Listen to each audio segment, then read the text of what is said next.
오늘은 마틴 루터가 종교개혁한 지 507주년을 기념하는 종교개혁주일입니다.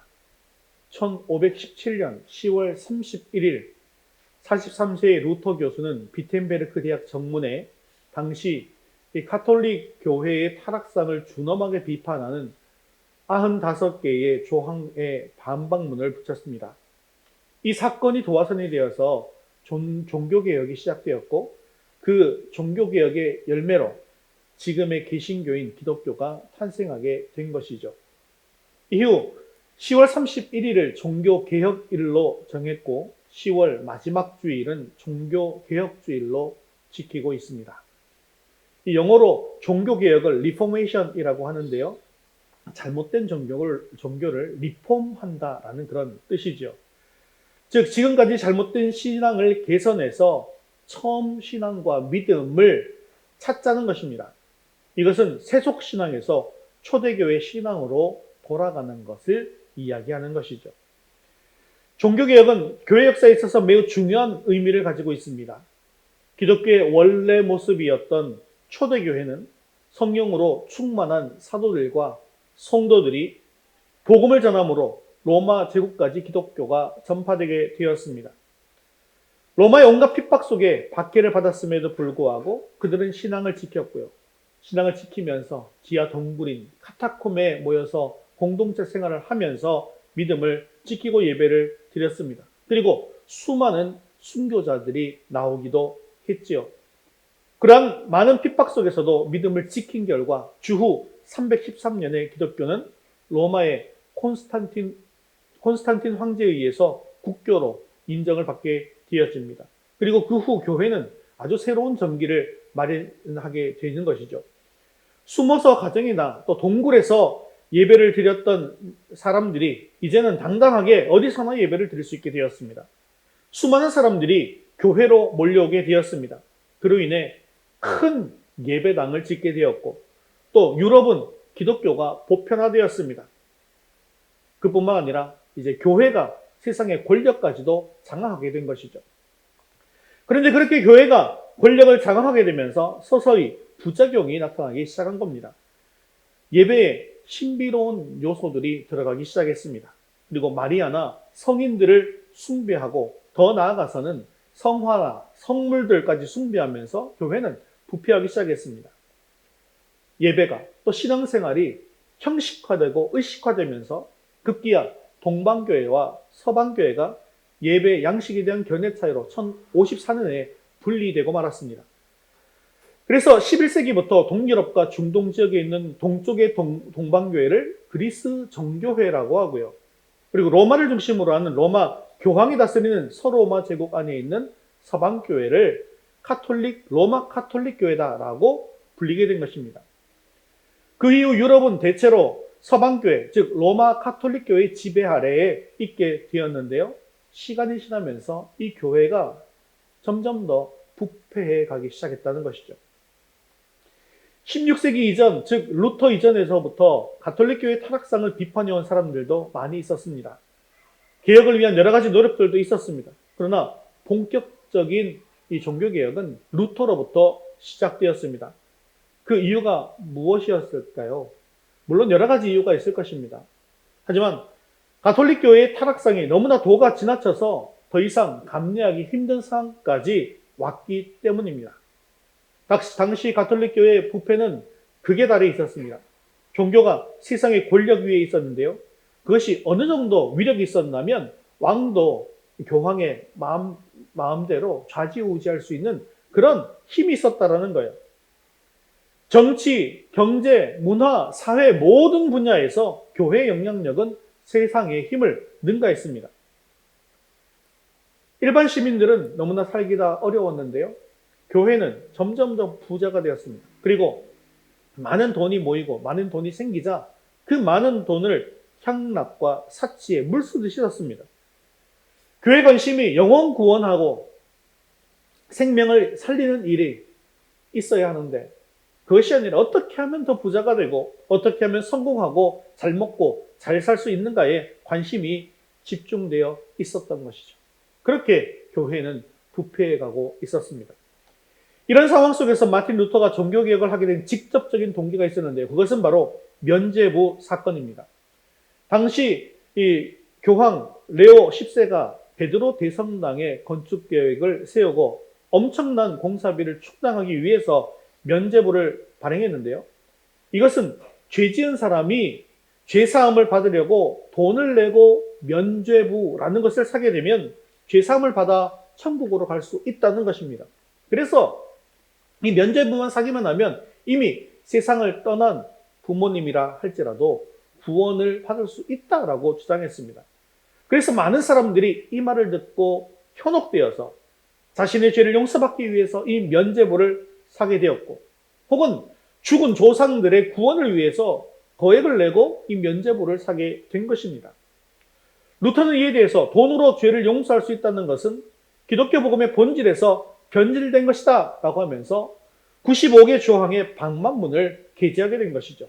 이렇게 해서 종교개혁이 시작되었습니다. 그리고 이어서 스위스 지역에서는 쯔빙글리, 또 프랑스 지역에서는 칼빈 같은 개혁가들이 계속해서 종교개혁을 이루어갔습니다. 그리고 하나님께서는 종교개혁을 통해서 타락한 교회가 다시금 성경과 초대교회로 돌아가게 하는 역사를 이루어 주셨습니다.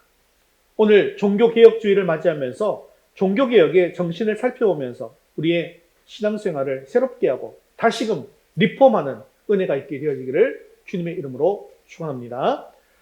우리 첫 번째 종교개혁의 정신이 무엇인지 한번 같이 읽어보겠습니다. 오직 성경으로 솔라 스크립투라. 종교개혁은 성경 권위보다 더 높은 권위를 가지려는 교황의 권위, 또 성경 위에 서려고 하는 인본주의 권위, 세상을 떠난 세속주의의 권위에 대한 저항 정신이다라고 할 수 있습니다. 그래서 그들이 쳐들었던 기치가 있는데 그것은 바로 오직 성경으로입니다. 즉 종교개혁의 이 원리는 하나님의 말씀으로 돌아가자는 것입니다. 1000년 가까이 교황청은 라틴어 이외에는 성경을 읽지 못하게 했습니다. 그리고 교황이 허락한 성직자 외에는 아무나 성경을 읽을 수조차 없었습니다. 성경의 거룩성, 성경의 경건성을 수호한다라고 하는 명분이기는 했어요. 하지만 교황청이 성경에서 너무나도 벗어났기 때문에 그것이 잘못이다라는 것을 숨기고 싶었던 것입니다. 그래서 일반 백성들은 성경을 가질 수도 없었습니다. 혹여나 성경을 어렵사리 구했다 할지라도 성경이 뭐로 적혀 있다고요? 라틴어로 적혀 있기 때문에 읽을 수 있어요, 없어요? 없는 겁니다. 그래서 많은 종교개혁자들이 성경을 백성들의 손에 들려주고 싶어 했습니다. 그래서 이를 위해서 영국의 존 위클리프가 1382년 성경을 영어로 번역했습니다. 그리고 마틴 루터도 가장 먼저 한 일이 이거였다는 거예요. 성경을 독일어로 번역한 일이었습니다. 그리고 전 국민에게 성경을 보급하려고 했어요. 이 일로 인해서 교황청은 발칵 뒤집어지게 되었습니다. 존 위클리프 또 마틴 루터를 이단으로 정죄하고 사제들을 보내서 성경책을 소지한 사람들은 누구나 다 죽이라고 명령한 것입니다. 이로 인해서 수많은 사람들이 죽임을 당했습니다. 그래서 그들은 성경을 들고 다니면 죽으니까요. 이 성경을 어떻게 했을까요? 성경을 전부 다 자기 머릿속에 암송해버린 것입니다. 이러한 이 사람들은 자기 머릿속에 성경을 암송하고 다니면서 곳곳에 다니면서 이 성경 말씀을 읽어주면서 암송한 말씀을 읽어주면서 말씀을 전했다라는 거예요. 그들은 일명 롤러드라고 불렀는데요. 롤러드는 바로 자신이 성경책이 되어버린 사람들입니다. 그래서 나는 마태복음, 너는 누가복음, 너는 로마서, 너는 에베소서 이렇게 외워버린 거예요. 성경을. 몇 년 전에 더북이라는 제목으로 뮤지컬을 공연한 적이 있었습니다. 저도 그 공연을 보러 갔었는데요. 혹시 보신 분 계신지 모르겠습니다. 그 공연을 보면서 그들은 말씀을 너무나도 사모해서 목숨을 걸고 자기 스스로가 성경책이 되었는데 나는 과연 이 성경책을 얼마나 사랑하고 있는가? 나는 얼마나 이 성경대로 살려고 애쓰고 있는가? 나는 어떤 모습인지를 돌아보면서 감동을 받았던 그런 기억이 있습니다. 종교개혁 이전에 로마 카톨릭은 이처럼 말씀을 감추어 놓고 말씀을 읽지 못하게 했습니다. 왜 말씀 읽지 못하게 했을까요? 그래야만 자기 마음대로 가르칠 수 있기 때문인 것이죠. 그래서 오직 신부들이 전하는 것만 말씀으로 들을 수가 있었습니다. 그리고 성경을 해석할 권리는 교회에만 주어져 있었고 최종적 성경 해석의 권한은 교황에게 있었습니다. 자, 우리는 성경 무엇을 믿습니다. 그래서 여러분들에게 세례를 줄 때에도 성경이 무엇하다는 것을 믿습니까? 라는 질문을 반드시 드리고 성경은 무엇하다는 것을 믿습니다. 예 라고 대답해야 세례를 받을 수가 있게 되는 것이죠. 그런데요, 카톨릭에서는요, 교황 무호소를 믿습니다. 교황이 신앙이나 도덕에 대해서 무슨 결정을 할 때에는 실수하는 법이 없다라는 것이 그들의 신조라는 것이죠. 결국 교황의 생각이 그들의 신앙과 행위의 표준이 된다는 것입니다. 그런 때에 루터가 성경을 라틴어에서 독일어로 번역했고 독일 사람들이 하나님의 말씀을 스스로 읽게 되니까 잠자던 교회가 깨어나게 된 것입니다. 교회가 비로소 하나님의 진리가 무엇인지를 깨달아 알게 되어서 오직 성경만이 신자의 신앙과 행실의 표준이 된 것이죠. 그래서 기독교는 우리 신앙의 표준, 우리 삶의 기초를 오직 성경에 두고 있습니다. 그런데요, 오늘날 우리 교회에 가장 큰 문제점이 무엇이다라고 생각하십니까? 성경을 덮어두고는 자신이 믿음의 원리와 진리를 잘 알고 있다라고 생각하는 것이 지금 현재 교회의 문제입니다. 또한 자신의 유익을 따라서 자신의 영광을 드러내기 위해서 모든 것을 결정하고 행동하면서도 아무런 거리낌이 없이 삶을 살아가고 있는 것이 정말로 큰 문제라는 것이죠. 사사기 시대의 특징이 뭔지 아시죠? 그들은 모두 자기 소견에 옳은 대로 행했습니다. 이스라엘의 왕은 하나님이심에도 불구하고 세속적인 왕을 달라고 끊임없이 부르짖었습니다. 세상적인 권력을 우리에게 주시옵소서. 즉 세상의 방법대로 살기를 원했다는 거예요. 지금까지 자신들을 애굽에서 구원하시고 모든 대적으로부터 지켜주시고 승리하게 해주신 하나님께서 자신들과 늘 함께 계심에도 불구하고 저들은 하나님을 거절하고 세상에 힘 있는 세상의 왕을 구했다라는 겁니다. 그때 사무엘이 이렇게 이야기했습니다. 사무엘상 12장 25절 말씀 같이 읽겠습니다. 만일 너희가 여전히 악을 행하면 너희와 너희 왕이 다 멸망하리라. 아멘. 결국 그들의 멸망이 뭡니까? 왕을 치면서 한 사무엘의 말씀이 바로 이것인데 결국 이스라엘 결말이 뭐예요? 악을 행하다가 자기 속에 옳은 대로 행하다가 먼저 북이스라엘이 멸망하고 남유다가 멸망하게 된 것 아니겠습니까? 사랑하는 성도 여러분, 여러분들의 삶 속에는 말씀이 있습니까? 하나님의 그 말씀이 우리 안에 있습니까? 무엇을 결정하고 무엇을 선택할 때 기준이 무엇입니까? 여러분들의 생각입니까? 아니면 하나님의 말씀입니까? 아니면 세상의 가치관이 나에게 있어서 가장 중요한 것이라고 생각하는 것은 아닙니까? 하나님의 말씀이 선택의 기준이 아니라고 한다면 그는 하나님의 사람이 아닙니다. 오늘도 종교개혁주의를 즈음해서 광화문 일대, 서울시청 일대에서 연합예배를 드리게 되었습니다. 가장 중요한 의제는 동성애를 옹호하는 포괄적 차별금지법을 반대하는 것이죠. 그런데 동성애는 성경에 죄라고 되어 있습니까? 아니면 괜찮다라고 되어 있습니까? 죄라고 되어 있는 것이죠. 세상적 가치관에는 약자들을 보호해야 된다.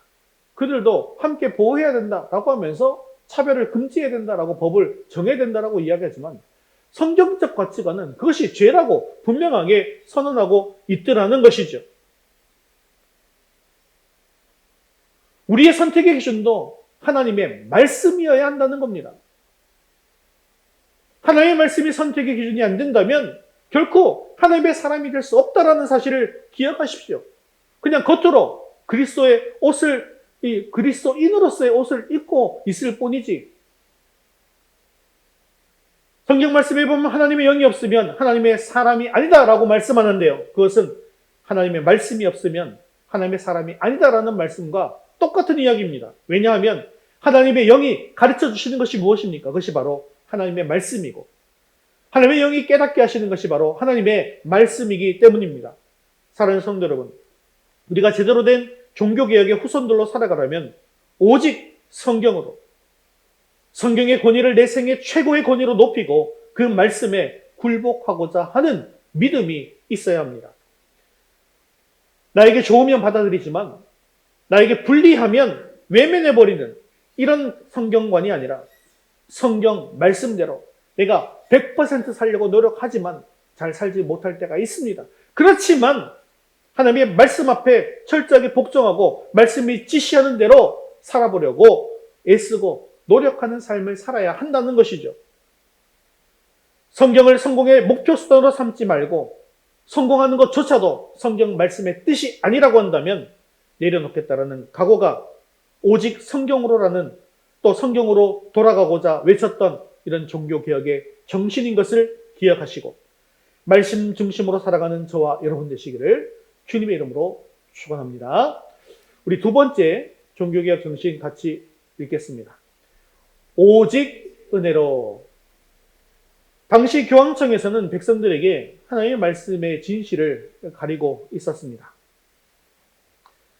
1517년 10월 31일 로마 가톨릭 사제이자 비텐베르크 대학교 신학 교수였던 마르틴 루터가 교황청이 면죄부로 구원을 거래하는 이 로마 교회 타락에 분노하면서 95개 조항이 담긴 반박문을 작성해서 주교에게 보내게 되었고 이 대학교회의 정문에 붙임으로써 종교개혁이 일어나되었다라고 말씀드렸죠. 놀랍게도 이 문서가 공개된 지 2주 만에 전 독일의 영성 회복을 위한 신앙의 불길이 일어났습니다. 그리고 이 개혁의 불길이 순식간에 전 유럽으로 퍼져나갔습니다. 교황청은 이러한 개혁이 퍼져나가자 가장 큰 타격을 받게 된 것이 있었는데요. 그것이 바로 면죄부 사업입니다. 왜냐하면 더 이상 면죄부를 판매할 수 없게 되었기 때문이죠. 면죄부는 종교개혁 이전부터도 생전 행실로 천국에 이르렀을지 모르는 그런 모호한 고인들의 가족들을 위로하기 위해서 판매했던 것이었습니다. 우리 부모님이 돌아가시긴 했는데 착한 삶을 잘 안 사는 것 같아요. 그래서 천국에 갔을지 못 갔을지 잘 모를 것 같아요 라고 생각되니까 그래서 이 면죄부를 사면 우리 부모님도 천국 갈 수 있다라고 판매했다라는 거예요. 그런데 가장 많이 면죄부가 발행되었던 것은 11세기에 교황 우르바노 2세가 십자군 이 전쟁에 참여를 독려하기 위해서 활용했는데 이때부터 많이 발행되기 시작했습니다. 그래서 이 전쟁에 참여하는 군인들 그리고 군부대에 지원금을 낸 후원자들에게도 이 교황의 권한으로 면죄부를 주게 된 것이죠. 그렇게 면죄부를 산 사람은 죽어도 지옥 가지 않고 연옥에도 머물지 않으면서 곧장 천국으로 갈 수 있다는 것입니다. 당시 사람들은 그것을 믿고 면죄부를 사기 시작한 것이죠.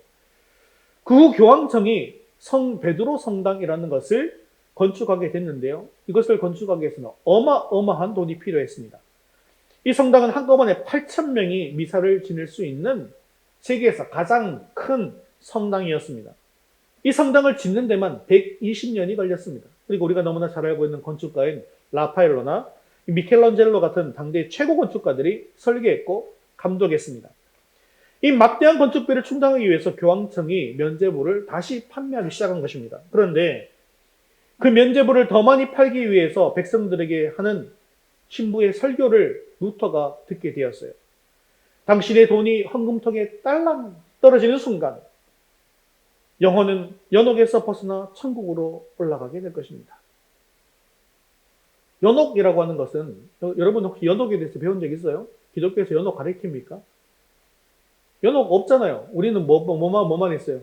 천국과 지옥만 있는 거죠. 그런데 연옥은요, 성경에는 없는 것이지만 가톨릭 교회가 천국과 지옥 사이에 있는 중간지대라고 가리키는 곳입니다. 아주 악한 죄인은 죽으면 바로 지옥으로 가지만 보통의 죄인은 지옥으로 가지 않고 연옥으로 보내진다는 거예요. 거기서 고행을 하고 난 뒤에 자격이 되면 천국으로 보내진다는 것입니다. 그리고 그 연옥 생활은 얼마가 될지 모르는 거예요. 1000년이 될 수도 있고 2000년이 될 수도 있어요. 그런데 면죄부를 사면 연옥에 있는 영혼들이 그냥 천국으로 가게 된다는 것입니다. 루터는 이렇게 면죄부를 파는 것을 보고는 더 이상 참을 수가 없었습니다. 그래서 루터는 이 면죄부 판매가 복음의 변질이다, 교황청의 기만이다 라고 하면서 95개조 조항의 이 문제를 제기한 것입니다. 이 95개조 조항을 통해서 루터가 주장하고 싶었던 가장 중요한 문제는 바로 구원의 문제였습니다. 구원은 면죄부를 산다고 해서 얻어지는 것이 아니라 오직 하나님의 은혜로만 얻을 수가 있다는 것이죠. 사실 여러분, 면죄부를 사게 되면 구원을 얻을 수 있다라는 말은 말도 안 되는 거 아니겠습니까? 사람이 자신의 어떤 공로나 돈이나 면죄부로 그가 하나님 앞에서 의로움을 얻고 구원을 얻는다라고 하는 것은 결코 불가능한 일입니다. 왜냐하면 하나님이 계신 천국은 하나님이 완전한 분이시기 때문에 완전한 사람만 들어갈 수 있는데 이 세상에서 완전하게 살 수 있는 사람은 아무도 없기 때문이죠. 그래서 성경 어디에도 면죄부를 사면 구원을 얻는다 그런 말씀이 없습니다. 구원에 대한 루터의 입장은 바로 에베소서 2장 8절과 9절 말씀에 그 확고한 근거를 두고 있는데요. 에베소서 2장 8절 9절 말씀 같이 읽겠습니다. 너희는 그 은혜에 의하여 믿음으로 말미암아 구원을 받았으니 이것은 너희에게서 난 것이 아니요 하나님의 선물이라. 행위에서 난 것이 아니니 이는 누구든지 자랑하지 못하게 함이라. 아멘. 이처럼요, 구원이라고 하는 것은 사람이 무엇을 했기 때문에 얻을 수 있는 것이 아닙니다. 구원에 관한 한 인간은 할 수 있는 것이 아무것도 없습니다. 착한 일을 아무리 많이 해도 면죄부를 구매한다고 해도 죄를 안 지으려고 몸부림친다고 한다 할지라도 결국 이 죄에서 벗어날 수가 없는 겁니다. 우리 힘으로는 구원을 받을 수가 없다는 것이죠. 그래서 사도 바울은 로마서 3장 20절에서 22절까지 말씀 속에서 이렇게 말씀하고 있는데 같이 읽겠습니다. 그러므로 율법의 행위로 그의 앞에 의롭다 하심을 얻을 육체가 없나니 율법으로는 죄를 깨달음이니라. 이제는 율법 외에 하나님의 한 의가 나타났으니 율법과 선지자들에게 증거를 받은 것이라. 곧 예수 그리스도를 믿음으로 말미암아 모든 믿는 자에게 미치는 하나님의 의인이 차별이 없느니라. 아멘. 예수 그리스도께서 십자가에서 이루신 하나님의 의를 우리가 믿음으로 구원에 이르게 되는 것입니다. 구원은 전적으로 하나님께서 하시는 일이며 하나님의 은혜로 주어지는 것이죠. 하나님의 일방적인 선물로 주어지는 것입니다. 그리고 그 선물을 우리가 복음 전파로 전할 뿐이죠. 여러분, 구원이라는 것이 무엇입니까? 구원은 죄와 사망의 굴레로부터 구출함을 받는 것, 자유함을 얻는 것을 의미합니다. 어떤 사람이 어려움 속에서 구출함을 받게 되거나 또 죽을 수밖에 없는 질병 가운데서 구출되어 살아났다라고 한다면 이것이 바로 구원이라는 것이죠. 그런데요, 우리에게 무엇보다도 본질적이고 큰 구원이 어디에 있겠습니까? 그것은 바로 죄로부터의 구원인 것이죠. 우리 인간은 날 때부터 죄성을 가지고 태어났습니다. 그래서 죄의 종으로 끌려다니면서 원치 않는 죄를 짓게 되어지는 것이죠. 즉, 죄에 매여서 살게 된다는 것입니다. 그래서 우리가 예수 믿기 전에는 죄의 노예였고 하나님의 진노의 대상이었습니다. 하지만 예수 그리스도께서 십자가에 달려 죽으심으로 우리를 죄악에서 건져내셔서 구원해 주신 것입니다. 우리가 예수 그리스도를 믿어서 죄사함을 받고 영생을 소유한 것도 또 하나님의 자녀가 된 것도 우리가 잘나서 또는 자격이 있어서가 아니라 모든 것이 하나님의 은혜인 것이죠. 오직 십자가의 은혜로만 구원을 얻을 수 있는 것이지 다른 어떤 것으로도 구원을 얻을 수 없습니다. 그러므로 인간의 어떤 행위로도 구원은 얻을 수 있는 것이 아닙니다. 오직 주님의 일방적인 선물로 주시는 그 십자가의 은혜만이 우리를 구원하시는 것이죠. 사랑하는 성도 여러분, 오늘도 우리는 하나님의 은혜로 하루하루를 살아가고 있습니다. 우리가 오직 바랄 것은 이렇게 하나님의 은혜인 것이죠. 우리 인간은 하나님의 은혜가 없이는 잠시도 살 수가 없는 것입니다. 은혜라는 말은 헬라어로 카리스라고 하는데요. 그 뜻은 받는 자의 가치나 공적에 관계없이 거저 주시는 것을 의미합니다. 정말 가치가 큰 거 있잖아요. 정말 가치가 큰 거. 이것은 절대로 돈을 주고 살 수가 없는 것이죠. 너무 귀하기 때문에 이게 없으면 살 수가 없기 때문에 공짜로 거저 주시는 것입니다. 여러분, 생명과 직결된 것이 있어요. 여러분, 공기는요, 5분만 없어도 바로 죽습니다. 그런데 이 공기 거저 얻는 것 아니겠습니까? 누가 공기를 돈 주고 샀다라는 얘기 들을 수 있습니까? 공기는 값으로 계산할 수 없기 때문에 살 수 없는 겁니다. 너무나도 귀하니까 하나님께서 공짜로 주시는 것입니다. 여러분, 물이 얼마나 소중합니까? 물 없이 사람이 살아갈 수 있습니까? 없지 않습니까? 하지만 이것도 공짜입니다. 여러분, 햇빛이 얼마나 소중합니까? 하지만 이 햇빛도 공짜입니다. 생명과 직결된 정말 소중한 것들은 하나님께서 공짜로 주시는 것입니다.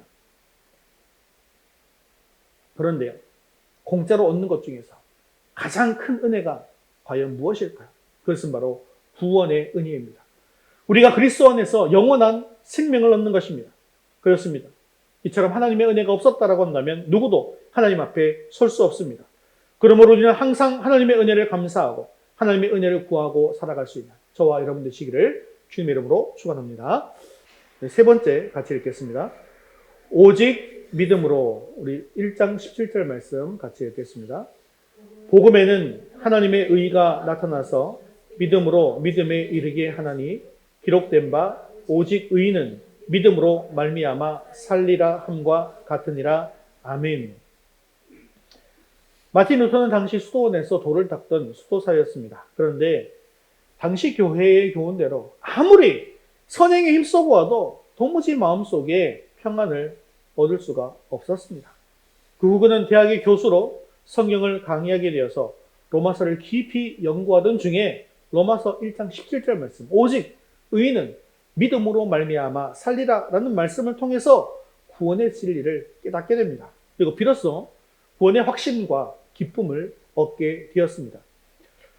루터가 종교개혁 운동을 할 때 싸운 대상은요, 바로 이성주의와 신비주의였습니다. 이성주의는 인간이 세운 공로로 하나님께 나아가고자 하는 것인데요, 가톨릭 교회가 이 바탕 위에 서 있는 것이죠. 또한 신비주의는요, 성경에 기초하지 않습니다. 개인의 신비 체험에 집착해서 주관적인 신앙을 강조하는 것입니다. 이렇게 가톨릭 교회가 성경보다 교회의 권위, 교황의 권위를 높인다면 또 신비주의는 자기 생각을 우위에 두는 것이죠. 그래서 자신을 절대적인 잣대로 생각하는 같은 잘못을 저지르고 있는 것입니다. 루터는 이러한 이성주의와 신비주의에서 교회를 개혁하고자 한 것입니다. 그래서 교황청과 맞서 인간의 선행으로 구원받을 수 없다라고 하는 오직 믿음으로를 외치고 나선 것입니다.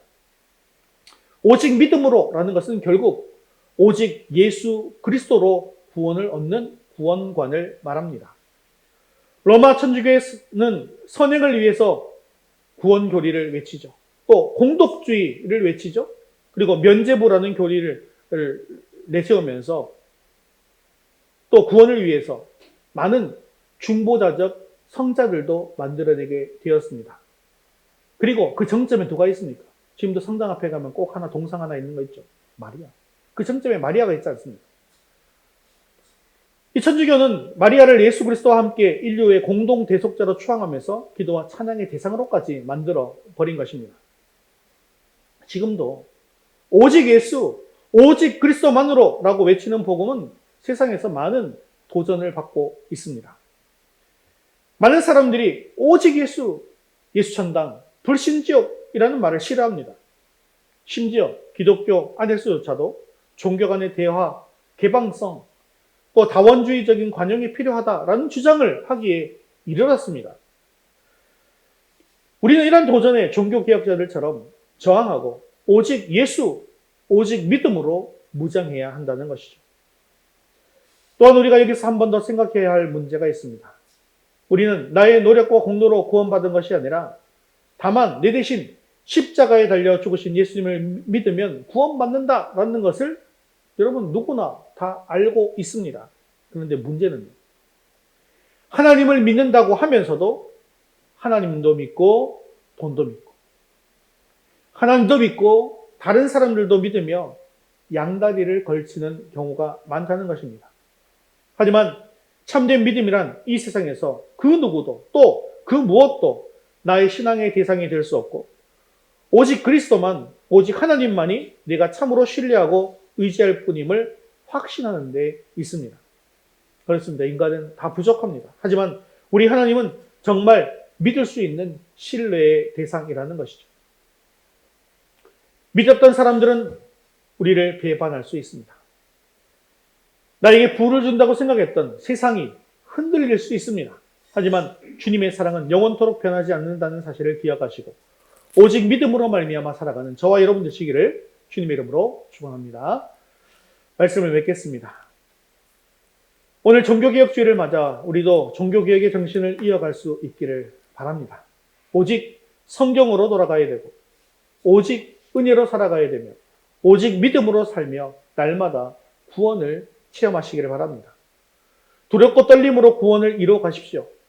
중세교회가 권력을 가지면서 세상과 타협하고 성직자들은 세속화됨으로 성도들은 어둠 속으로 빠져 들어가게 되었습니다. 그런데 지금의 교회는 어떠한 모습인지 우리가 돌아보게 됩니다. 혹시나 교회가 세상과 타협하고 있지는 않았는지 또 세속화되지 않는지 이것을 잘 돌아보게 되는 것이죠. 그런데 이제 성도 누구나 성경을 자유롭게 읽을 수 있지 않습니까? 또 TV와 라디오를 통해서 유튜브를 통해서 언제든지 설교를 들을 수 있습니다. 그래서 지금은 지금 시대를 무슨 시대라고 하냐면 심지어 말씀의 홍수 시대다라고까지 이야기하고 있습니다. 그런데요, 말씀은 홍수와 같이 넘쳐나고 있는데 그 말씀을 제대로 먹는 사람이 많지 않습니다. 사랑하는 성도 여러분, 그러므로 우리는 우리 스스로를 돌아보고 개혁해야 합니다. 로마서 12장 2절에 이렇게 말씀하고 있습니다. 함께 읽겠습니다. 너희는 이 세대를 본받지 말고 오직 마음을 새롭게 함으로 변화를 받아 하나님의 선하시고 기뻐하시고 온전하신 뜻이 무엇인지를 분별하도록 하라. 아멘. 그렇습니다. 오늘 교회는 끊임없이 새롭게 변화되어야 합니다. 하나님의 뜻을 분별해서 주님의 장성한 분량에 이르기까지 자라가야 합니다. 오늘 우리도 이 종교개혁의 정신을 이어받아서 오직 말씀으로, 오직 은혜로, 오직 믿음으로 세상을 이기고 마귀를 이기고 내 자신을 이겨서 하나님의 구원을 날마다 체험하고 증거하는 저와 여러분 되시기를 주님의 이름으로 축원합니다.